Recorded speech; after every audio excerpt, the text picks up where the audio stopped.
رسول اللہ صلی اللہ علیہ وآلہ وبارک وسلم کی زندگی تمہارے لیے ایک بہترین عملی نمونہ۔ اس بہترین زندگی سے آج ہم ایک بڑا اہم ترین ہمارے موجودہ دور کے حوالے سے ایک کمزوری ہمارے معاشرے میں پائی جاتی ہے، اس حوالے سے بہت اہم یہ موضوع ہے میانہ روی، اعتدال، کسی بھی معاملے میں درمیانہ راستہ اختیار کرنا، اعتدال کا راستہ اختیار کرنا۔ شریعت اسلامیہ میں نبی سرور عالم صلی اللہ علیہ وآلہ وسلم کی زندگی، آپ کے فرمودات اور خود قرآن کریم میں کئی آیات ایسی ہیں جن میں اللہ تعالیٰ جل وعلا نے امت کو اعتدال کا راستہ اپنانے کا حکم دیا۔ یہ جو میانہ روی ہے، قرآن کریم اس امت کے بارے ارشاد فرما رہا ہے وَكَذَلِكَ جَعَلْنَاكُمْ أُمَّةً وَسَطًا، کہ ہم نے تمہیں ایک معتدل امت بنایا، اعتدال والی امت بنایا۔ یہ اس امت مسلمہ کی خاصیت ہے، آئیڈینٹیفیکیشن ہے، ان کی شناختی علامت ہے، وہ شناختی علامت جو باقی ساری امتوں سے اس امت کو ممتاز کرتی ہے کہ اے مسلمانوں، ہم نے تمہیں ایک اعتدال والی امت بنایا، افراط و تفریط سے ہٹ کر ایک میانہ روی پر سارے کے سارے شریعت کے معاملات رکھے گئے۔ علامہ جلال الدین سیوطی رحمہ اللہ، انہوں نے امام ماوردی رحمہ اللہ سے نقل کیا کہ حسن بن فضل سے سوال ہوا کہ تم بڑے، اللہ نے تمہیں مہارت دی ہے اور تم ہر ایک مثال جو ہے وہ قرآن سے نکالتے ہو، اللہ نے تمہیں بڑا علم عطا کیا اور تم تمام مثالیں قرآن کریم سے نکالتے ہو، اچھا بھلا یہ مثال بھی قرآن سے نکال کر بتاؤ۔ خیر الامور اوساطھا، کہ بہترین امور وہ ہیں جن میں درمیانہ راستہ اختیار کیا جائے۔ اب یہ ایک جملہ ذکر کر کے کہا گیا یہ مثال قرآن سے ملتی ہے، قرآن سے ایسی مثالیں نکال کر بتاؤ۔ وہ فرمان لگے قرآن کریم میں ایسی کئی مثالیں ہیں۔ ان میں فرمایا پہلی، اللہ تعالیٰ جل وعلا قرآن کریم میں ارشاد فرما رہا ہے وَالَّذِينَ إِذَا أَنفَقُوا لَمْ يُسْرِفُوا وَلَمْ يَقْتُرُوا وَكَانَ بَيْنَ ذَلِكَ قَوَامًا۔ قرآن فرما رہا ہے کہ یہ جب لوگ خرچ کرنے پر آتے ہیں اور خرچ کرتے ہیں تو اس میں فضول خرچی نہیں کرتے، فضول خرچی بھی نہیں کرتے، تنگی بھی نہیں کرتے۔ دونوں پہلو قرآن نے اس ایک آیت میں ذکر کیے، نہ تو حد اعتدال سے بڑھتے ہیں اور نہ ضرورت سے کم کرتے ہیں، فرمایا خرچ دونوں کے درمیان ہوتا ہے۔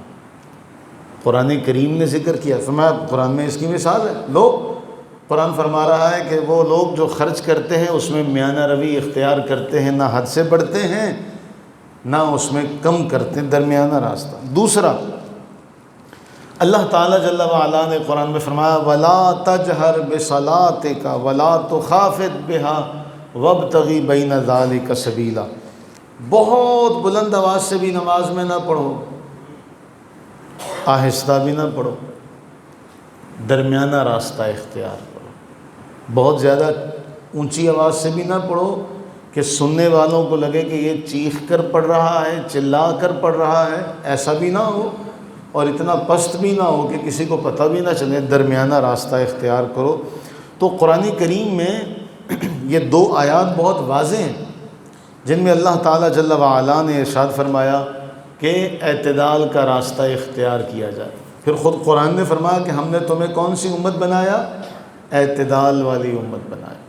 تو نبی سرور عالم صلی اللہ علیہ وآلہ وسلم نے امت کو ایک تعلیم دی، فرمایا ایسا نہ ہو کہ تم اتنا مجھے بڑھا دو، اتنا مجھے بڑھا دو جیسے نصارہ نے سیدنا عیسیٰ بن مریم سلام اللہ علیہما کو بڑھایا، انہوں نے بڑھایا۔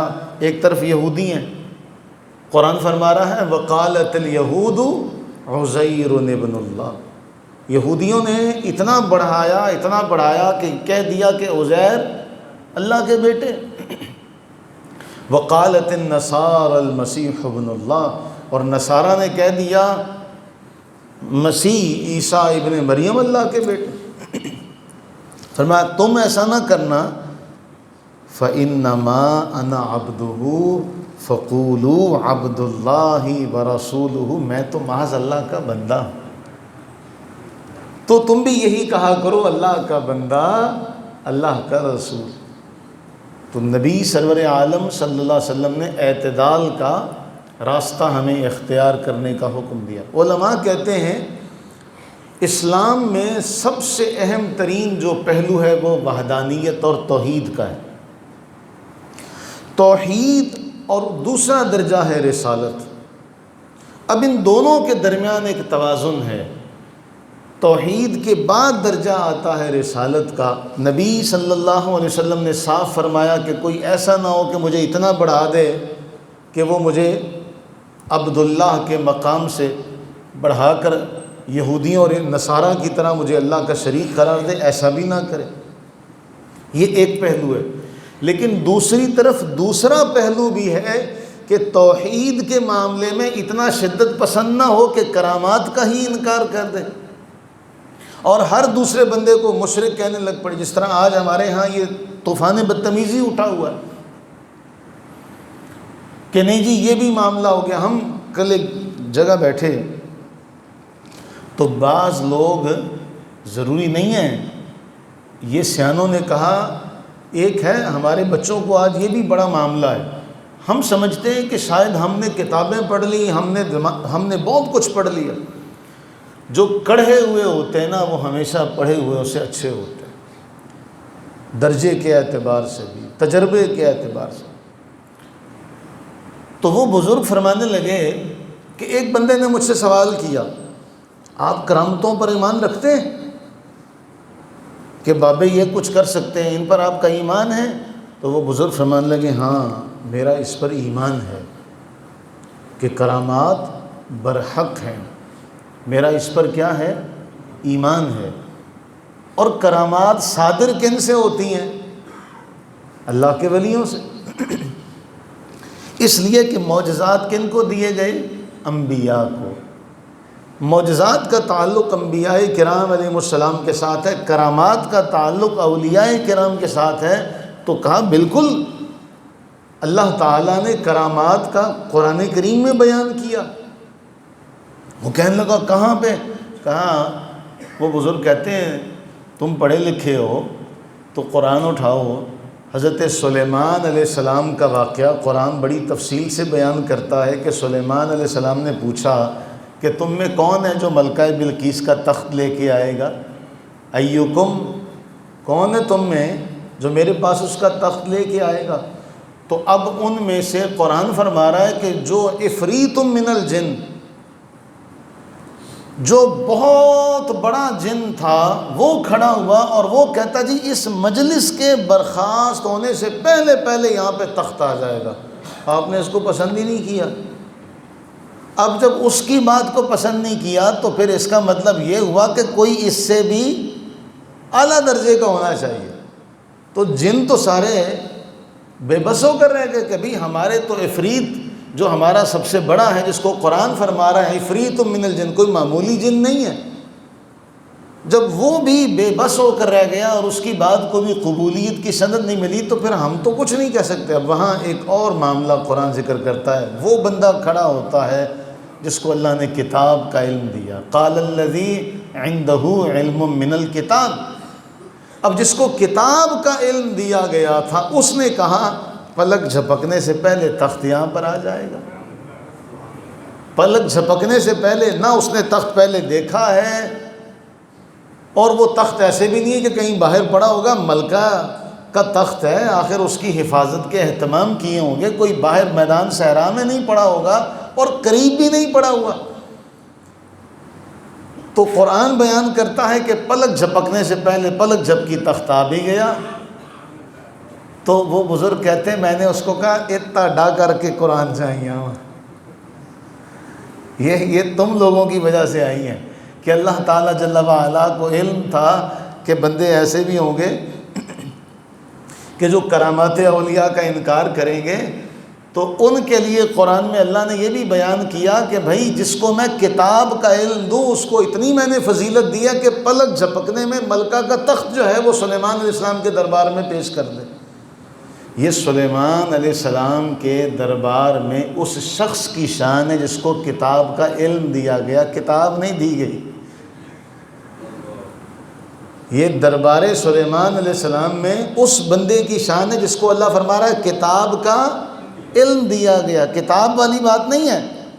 تو جس کو کتاب دی گئی ہوگی اس کی خود کی اپنی شان کیا ہوگی؟ پھر اس کتاب سے بڑی کتاب ہے،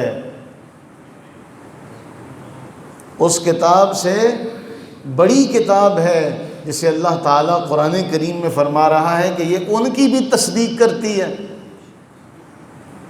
یہ تو ان کتابوں کی بھی تصدیق کرتی ہے جو اس سے پہلے نازل ہوئی۔ تو جو ان کی تصدیق، اگر ان کتابوں کا علم کسی کے پاس ہے تو اس کی یہ شان ہے، تو جو ان کتابوں کی تصدیق کرنے والی کتاب ہوگی اس کتاب کو جاننے والے کی شان کیا ہوگی؟ ایویں تو نہیں حضرت عمر فاروق رضی اللہ تعالیٰ عنہ نے کہہ دیا تھا یا ساریہ، اے ساریہ پہاڑ کی پناہ لو۔ تو معاملہ یہ ہے کہ ہم توحید کا معاملہ ہو، رسالت کا معاملہ ہو، ہم نے اس میں توازن رکھنا۔ کہیں بھی ایسا نہیں ہے کہ ہم حد اعتدال سے بڑھیں۔ اگر رسالت کے معاملے میں حد اعتدال سے بڑھیں تب بھی گمراہی، توحید کے معاملے میں حد اعتدال سے بڑھیں تو بھی گمراہی، کہ اس کو بھی شریعت مطہرہ نے اجازت نہیں دی اس کی۔ اگر کرامات اولیاء کا کوئی معاملہ نہ ہوتا تو اتنی بڑی کرامت اللہ نے قرآن کریم میں بیان کی، تو اس کا معاملہ یہ ہوا کہ یہ آنے والے دور میں چلے گی۔ باقی رہی دو نمبریوں کی بات، فراڈ کرنے والوں کی بات، تو دنیا کے ہر معاملے میں، ہر شعبے میں آپ کو دو نمبری نظر آئے گی۔ وہ اقبال نے بھی کہا درویشی بھی عیاری ہے، سلطانی بھی عیاری ہے، تو وہ قدم پھونک کے رکھنا چاہیے۔ بہرحال یہ عقائد کے معاملے میں، توحید و رسالت کے معاملے میں اعتدال، عبادات کے معاملے میں اعتدال، شریعت مطہرہ نے ہر معاملے میں اعتدال کا سبق دی۔ مثلا نبی سرور عالم صلی اللہ علیہ وآلہ وسلم رات کا وقت ہے، باہر نکلے تو حضرت سیدنا ابو بکر اور سیدنا عمر فاروق رضی اللہ تعالیٰ عنہما کے پاس سے گزر ہوا۔ حضرت سیدنا ابو بکر رضی اللہ تعالیٰ عنہ نماز پڑھ رہے تھے بڑی پست آواز کے ساتھ، قرات کر رہے تھے بڑی پست آواز کے ساتھ، آہستہ آواز کے ساتھ، نیچی آواز کے ساتھ، اور سیدنا عمر فاروق رضی اللہ تعالیٰ عنہ قرات کر رہے تھے بلند آواز کے ساتھ۔ آقا کے دو وزیر ہیں، دونوں کی نرالی شان ہے۔ نبی سرور عالم صلی اللہ علیہ وسلم نے دونوں سے پوچھا ابو بکر آپ اتنی پست آواز میں کیوں قرآن پڑھ رہے ہیں، اور اے عمر آپ اتنی بلند آواز سے کیوں پڑھ رہے ہیں؟ دونوں کی اپنی اپنی نیتیں ہیں، اور کمال یہ ہے کہ ہمیں شریعت مطہرہ نے بیان کیا نیتوں کے مطابق ہی اجر ملے گا۔ ان دونوں سے پوچھا تو حضرت صدیق اکبر رضی اللہ تعالیٰ عنہ عرض کرنے لگے اے اللہ کے رسول، میں اس ذات سے باتیں کر رہا تھا جو سرگوشی کو بھی سن لیتا، میں اس ذات سے باتیں کر رہا تھا جو سرگوشی کو بھی سن لیتا۔ حضرت عمر عرض کرنے لگے یا رسول اللہ، میں سونے والے کو جگا رہا تھا، شیطان کو بھگا رہا تھا۔ تو رسول اللہ صلی اللہ علیہ وآلہ وسلم نے اعتدال کا سبق دیا، یا ابا بکر ارفع من صوتک شیئا، وقال لعمر اخفض من صوتک شیئا، اے ابو بکر تم اپنی آواز کو تھوڑا اونچا کرو، اے عمر تم اپنی آواز کو تھوڑا پست کرو۔ معلوم یہ ہوا کہ شریعت نے ہر معاملے میں اعتدال کا راستہ اختیار کرنے کا حکم دیا۔ یعنی حضرت سیدنا ابو بکر کو کیا فرمایا؟ آواز کو تھوڑا سا اونچا کرو، اور حضرت عمر کو فرمایا آواز کو تھوڑا پست کرو۔ پھر کتب احادیث میں ایک واقعہ اور ملتا ہے، ہم نے کئی بار پڑھا ہے، عبادات میں بھی اعتدال کس حد درجہ؟ حضرت سیدنا عبداللہ بن عمرو بن عاص رضی اللہ تعالیٰ عنہ، عبادت کا شوق دل میں جاگا، اور ایسا جاگا کہ دن کو روزہ رکھنا، راتوں کو نماز پڑھنی، صائم النہار قائم اللیل، اور پکی عادت بنا لی کہ مسلسل دن میں روزے رکھنے ہیں، راتوں کو نماز پڑھنی ہے۔ رسول اللہ صلی اللہ علیہ وآلہ وسلم کو علم ہوا، فرمایا اے عبداللہ مجھے پتہ چلا ہے دن میں روزہ رکھتے ہو، راتوں کو قیام کرتے ہو۔ میں نے عرض کیا اے اللہ کے رسول ایسا ہی ہے۔ فرمایا روزے رکھا بھی کرو، درمیان میں چھوڑ بھی دیا کرو۔ یہ نفلی روزوں کی بات ہو رہی ہے، کہیں رمضان کے روزے نہ سمجھیے گا۔ روزے رکھا بھی کرو، افطار بھی کیا کرو، نماز رات کو پڑھا بھی کرو، کچھ سو بھی لیا کرو، کچھ سو بھی لیا کرو۔ فَإِنَّ لِجَسَدِكَ عَلَيْكَ حَقًّا، اے عبداللہ تمہارے جسم کا تم پر حق ہے۔ یہ ہے اسلام کا میانہ روی کا سبق، تمہارے جسم کا تم پر حق ہے۔ إِنَّ لِعَيْنِكَ عَلَيْكَ حَقًّا، اے عبداللہ تمہاری آنکھوں کا تم پہ حق ہے۔ إِنَّ لِزَوْجِكَ عَلَيْكَ حَقًّا، اے عبداللہ تمہاری بیوی کا تم پر حق ہے۔ وَإِنَّ لِزَوْرِكَ عَلَيْكَ حَقًّا، او بھائی تمہارے ہاں مہمان کوئی آ جاتا ہے، اس مہمان کا بھی تم پر حق ہے۔ تو یہ سارے حقوق تم نے ادا کرنے، اگر دن کو روزہ رکھو گے، مہمان آ جائے گا تو اس کا حق، اور رات کو قیام کرو گے تو بیوی کا حق۔ اب اس طرح رات اور دن عبادات میں گزار دو گے تو جسم کا اور آنکھوں کا حق تو تم نے مار لیا۔ تو شریعت مطہرہ نے ان سارے معاملات کا احاطہ کرتے ہوئے حضور علیہ السلام کے اس حکم پر علماء کہتے ہیں اس طرح کی جو عبادت ہے، اس سے دیگر جو امور ہیں جن کا تعلق بندوں کے ساتھ ہے ان میں کمی ہونے کا اندیشہ تھا، اس لیے حضور نے فرمایا کہ بھئی تیرے جسم کا بھی تجھ پہ حق ہے، تیری آنکھوں کا بھی تجھ پہ حق ہے، تیری بیوی کا بھی تجھ پہ حق ہے، تیرے مہمان کا بھی تجھ پہ حق ہے۔ تو روزے رکھا بھی کرو، افطار بھی کیا کرو، راتوں کو قیام بھی کیا کرو، لیکن کچھ سو بھی لیا کرو۔ اب یہاں بڑی اہم بات ہے، نبی سرور عالم صلی اللہ علیہ وآلہ وسلم نے ایک منظر دیکھا کہ ایک بوڑھا آدمی ہے، اور بوڑھا آدمی ایک ہاتھ ایک بیٹے کے ہے، دوسرا دوسرے بیٹے کے ہے، اور بڑی مشکل سے پیدل چلتا ہوا جا رہا ہے۔ نبی سرور عالم صلی اللہ علیہ وسلم نے معاملہ اور منظر دیکھا تو پوچھا، بتایا گیا جی اس نے نظر مانی ہے پیدل اللہ کے گھر کی طرف جانا ہے، اب بڑھاپا ہے، فرمایا بھئی اسے کہو اپنی نظر کا کفارہ دے، اللہ کو ایسی نظروں کی کوئی حاجت نہیں ہے کہ خود کو تکلیف میں ڈالے، اللہ کو ایسی نظر کی کوئی حاجت نہیں ہے۔ تو نبی صلی اللہ علیہ وآلہ وسلم نے اسے حکم دیا کہ اس طرح اللہ کے گھر تکلیف سے جانا یہ کوئی عبادت والا کام ہے۔ ابھی تازہ عرس گزرا حضور سیدی داتا رحمہ اللہ تعالی علیہ کا، تو ہم نے کیا دیکھا آج کل عرس پر کیا ہو رہا ہے، نوجوان طبقہ جو ہے وہ عجیب سی الٹی سیدھی حرکات کرتا ہے کہ یہاں سے سائیکل پر جانا ہے تو سائیکل کی سیٹ بھی اتار لینی، ایک پورا کارواں جا رہا ہے، جی ہم داتا حضور جا رہے ہیں عرس پہ اور ہم نے سائیکل پر جانا بھی سائیکل پر ہے اور سائیکل کی سیٹ اتار کے جانا ہے۔ وہ بھلا یہ جو آپ نے تکلیف اپنے لیے لازم کر لی، اس کا نہ شریعت میں کوئی تعلق ہے، نہ داتا حضور علیہ رحمہ نے ایسا کرنے کا کوئی حکم دیا کہ بھئی میرے پاس آنا ہو تو ایسے آنا۔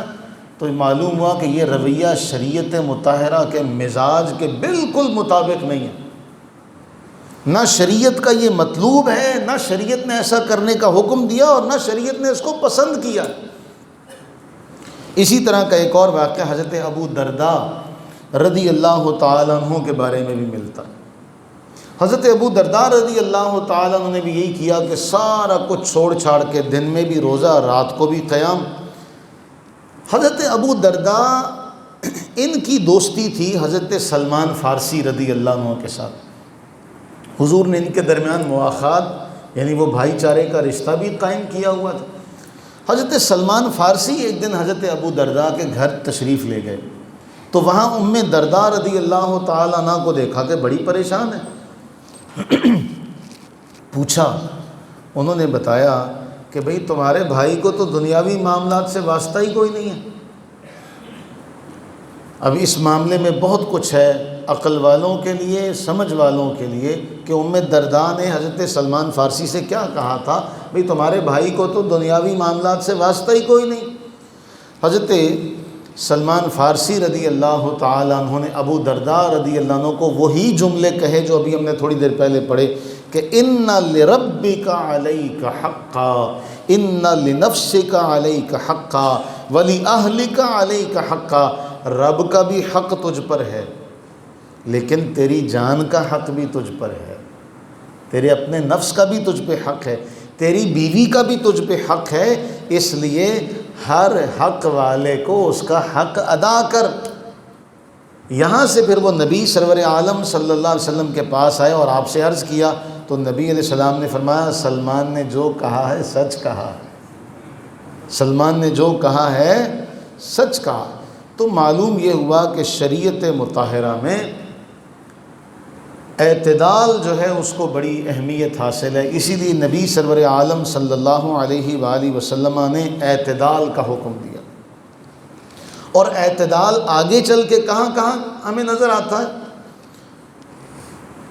حضرت سعد بن ابی وقاص رضی اللہ تعالیٰ عنہ وضو کر رہے تھے، نبی سرور عالم صلی اللہ علیہ وسلم کا وہاں سے گزر ہوا تو آپ نے فرمایا ما ھذا الصرف یا سعد، ما ھذا الصرف یا سعد، یہ کیا اسراف کر رہے ہو اے سعد۔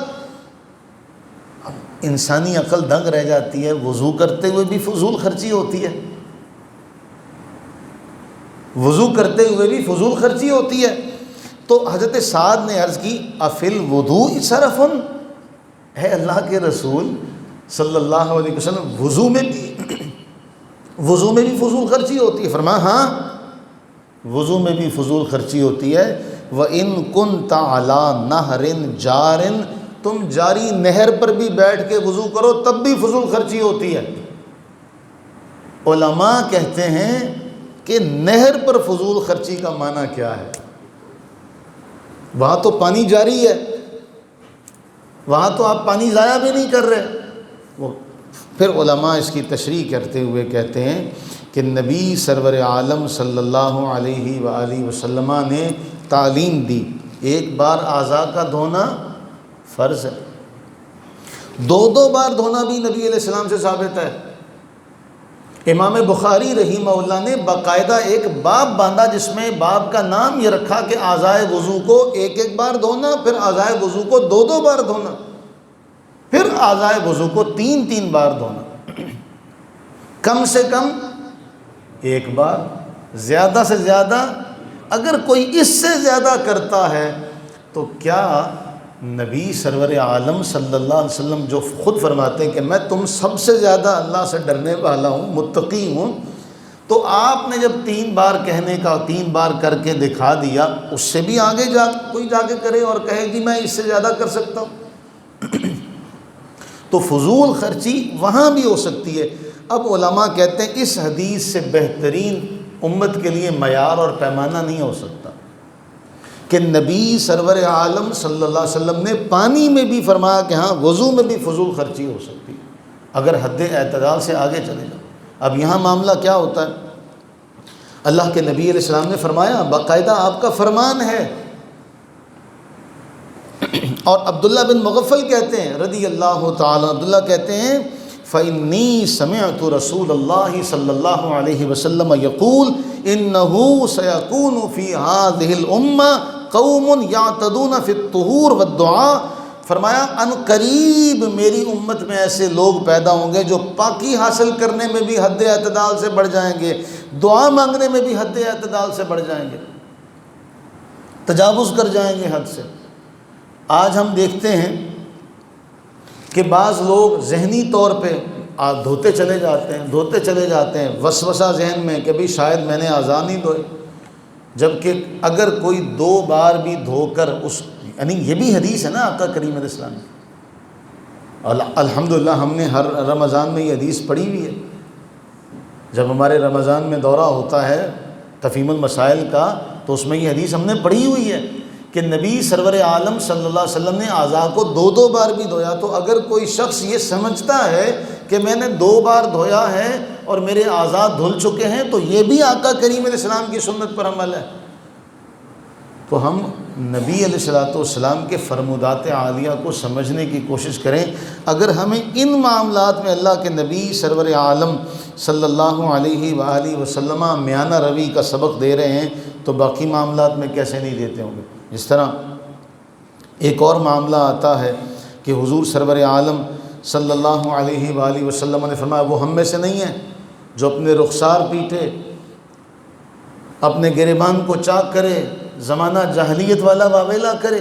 یعنی مصیبت کے موقع پر بھی نبی سرور عالم صلی اللہ علیہ وسلم نے حد سے بڑھنے سے روکا ہے کہ کوئی ایسا نہ ہو کہ حد سے بڑھ جائے اور اپنے آپ کو پیٹنے لگ جائے، گریبان چاک کر ڈالے۔ یہاں بھی تعلیم دی کہ ایسا نہیں ہے کہ شریعت مطہرہ میں کوئی یہ کہے اور پھر اس سے بھی آگے نکل پڑے۔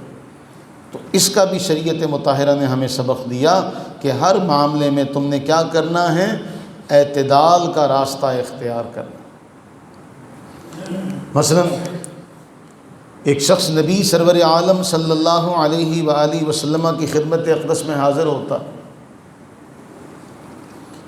عبداللہ بن عمر رضی اللہ تعالیٰ عنہما بیان کرتے ہیں وہ حاضر ہوا، کہتے ہیں فاستأذنہ فی الجہاد، آپ سے اجازت مانگنے لگا کہ یا رسول اللہ صلی اللہ علیہ وسلم جہاد پر جانا چاہتا ہوں۔ فرمایا احی والدہ کا، تمہارے والدین زندہ ہیں؟ احی والدہ کا، کیا تمہارے والدین حیات ہیں؟ وہ عرض کرنے لگا نعم۔ فرمایا ففیہما فجاہد، جاؤ ان دونوں کی خدمت کرو، تمہارا یہی جہاد ہے۔ متفق علیہ روایت ہے یہ، جاؤ ان دونوں کی خدمت کرو، یہی تمہارا جہاد ہے۔ اب معلوم کیا ہوا کہ جہاد اپنی ذات میں بڑا عظیم عمل ہے، لیکن اس وقت اس صحابی کے لیے جہاد سے زیادہ ضروری تھا اپنے ماں باپ کی خدمت کرنا۔ اس لیے اللہ کے نبی علیہ السلام نے فرمایا ان کی خدمت کر، تیرے لیے اسی میں جہاد کا ثواب ہے۔ علماء نے یہاں مسئلہ بیان کیا، علماء یہاں مسئلہ بیان کرتے ہیں کہ ایسا شخص جس کا گھر مسجد حرام کے بالکل قریب ہے، کس کے؟ مسجد حرام کے، اتنا کہ وہ گھر سے نکلے تو مسجد میں پہنچ جائے، اتنا قریب ہے۔ کتنا قریب کہ وہ گھر سے نکلے اور مسجد میں جا پہنچے، اتنا قریب۔ حالانکہ اتنا قریب آج کسی کا بھی نہیں ہے، لیکن ایک فرض کیا گیا کہ اتنا قریب ہے کہ گھر سے نکلا تو مسجد میں پہنچ گیا۔ علماء کہتے ہیں لیکن اس کے گھر میں اس کی والدہ بیمار ہیں اور انہیں تیمارداری کی ضرورت ہے، اور صورتحال ایسی ہے کہ اگر اسے ماں کو اس حال میں چھوڑ کر گئے تو ماں کی طبیعت بگڑ سکتی ہے۔ اب عشاء کا وقت ہو جاتا ہے، اکلوتا بیٹا ہے، وہ کہے کہ میں مسجد حرام میں جاؤں اور نماز ادا کروں، مجھے 1,00,000 نماز کا ثواب ہے۔ شریعت کہتی ہے اب نماز گھر میں پڑھو، نماز گھر میں پڑھو، فی الحال تمہارے لیے یہی نماز کا ثواب ہے کہ گھر میں پڑھو اور اپنی ماں کی خدمت کرو۔ یہ شریعت مطہرہ کا جو مزاج ہے، اس مزاج کو سمجھنے کی ضرورت ہے کہ ہم اس مزاج کو سمجھیں کہ شریعت ہم سے کیا تقاضا کرتی ہے۔ اس لیے قرآن کریم نے ارشاد فرمایا کہ یہ لوگ جو خرچ کرتے ہیں، خرچ کرنے میں نہ ان کا رویہ ایسا ہوتا ہے کہ حد سے بڑھ جاتے ہیں، اور نہ ان کا رویہ ایسا ہوتا ہے کہ حد سے بہت کم خرچ کرتے ہیں، بلکہ یہ اس کے درمیان راستے میں آتے ہیں۔ پھر اسی طرح ہمارا معاملہ ہے، ہمارا معاملہ کیا ہے؟ خوشی کا معاملہ ہے، ہمارا کسی کے ساتھ کوئی اچھا تعلق ہے، ہم اس میں بھی کیا کرتے ہیں؟ حد سے آگے بڑھ جاتے ہیں. اور ہماری کسی کے ساتھ لڑائی ہے، ہم اس میں بھی کیا کرتے ہیں؟ حد سے آگے بڑھ جاتے ہیں. نبی سرور عالم صلی اللہ علیہ وآلہ وبارک وسلم نے ہمیں اس حوالے سے بھی اعتدال کا راستہ دیا کہ اتنا نہ آگے بڑھو، ہو سکتا ہے تمہاری دوستی کل کو دشمنی میں بدل جائے، اور اس سے دشمنی میں اتنا آگے نہ بڑھو، ہو سکتا ہے کل تمہاری دشمنی دوستی میں بدل جائے. کیوں کہا گیا دشمنی جم کر کرو لیکن یہ گنجائش رہے، کل کبھی ہم ایک ہو جائیں تو شرمندہ نہ ہو. ہمارے ہاں ہمارے بچوں کا معاملہ بڑا عجیب ہے. اللہ کے نبی علیہ السلام نے فرمایا احبب حبیبک ہوناً ما عسى ان یکون بغیضک یوما ما وابغض بغیضک ہوناً ما عسى ان یکون حبیبک یوما ما. اپنے دوست کے ساتھ بھی میانہ روی کا راستہ رکھو، ہو سکتا ہے کہیں وہ دوستی دشمنی میں نہ بدل جائے، اور اپنے دشمن کے ساتھ بھی دشمنی میں میانہ روی رکھو، ممکن ہے کل اس سے تمہاری دوستی ہو جائے. ہم کیا کرتے ہیں؟ جد لگن لگی پریت پریتم کہندا ہے، ہاتھی اتوں لنگا بنیرا سہندا ہے. جد ٹٹن لگی پریت پریتم کہندا ہے، ککڑ پرے ہٹا بنیرا ٹہندا ہے. ہمارا معاملہ کچھ ایسا ہے. تو شریعت مطہرہ نے ہر معاملے میں میانہ روی کا سبق دیا. اس لیے ایک مفہومی عبارت یہ بھی ہے کہ جس بھی معاملے میں اعتدال آ جائے اس معاملے کو سنوار دیتا. میانہ روی کا جو معاملہ ہے، نبی سرور عالم صلی اللہ علیہ وسلم کی سیرت کے حوالے سے ہمارے لیے آج میانہ روی ہمارے آج کے دور میں بچوں کے لیے بہت ضروری ہے. میں بات سمیٹتا ہوں. ہمارے ہاں ہم دیکھتے ہیں آپ بڑوں کے تعلق سال ہاں سال ساری زندگی گزر گئی، دوستوں کے ساتھ تعلق اسی طرح قائم ہے. بڑے فخر سے ہمارے بزرگ ہمیں یہ سننے کو ملتا ہے، بھئی میری اس کی دوستی شادی سے پہلے کی ہے، بچپن سے ہم دوست ہیں، لنگوٹی یار ہیں، بوڑھے ہو گئے ہیں، بچوں والے ہو گئے ہیں، پوتوں نواسوں والے ہو گئے، اتنی دوستیاں. اور آج ہمارے بچے ہیں، پتہ چلتا ہے کس کے ساتھ جا رہے ہو؟ میں اپنے فلاں دوست کے ساتھ جا رہا ہوں، اور کل کو ہمیں پتہ چلتا اس کے ساتھ لڑائی بھی ہو گئی ہے. تو ہمارے بچے یہ اتنے کچے ہیں کہ نہ ان کی دوستی اس کا کوئی معیار ہے، کیونکہ ہم نے ان کی تربیت میں یہ بات نہیں شامل کی کہ کہیں برداشت کرنا بھی زندگی کا ایک حصہ ہوتا، چیزوں کو سمجھا جائے، برداشت کیا جائے، یہ بھی زندگی کا ایک حسن ہے. اللہ تعالیٰ جل وعلا سے دعا فرمائیں کہ اللہ تعالیٰ ہمیں آقا کریم سرور عالم صلی اللہ علیہ وآلہ وسلم کی سنت کو، سیرت کو سمجھنے کی، اس پر عمل کی توفیق عطا فرمائے، اور ہمارے لیے دین سیکھنا سمجھنا آسان فرمائے. آمین ثم آمین.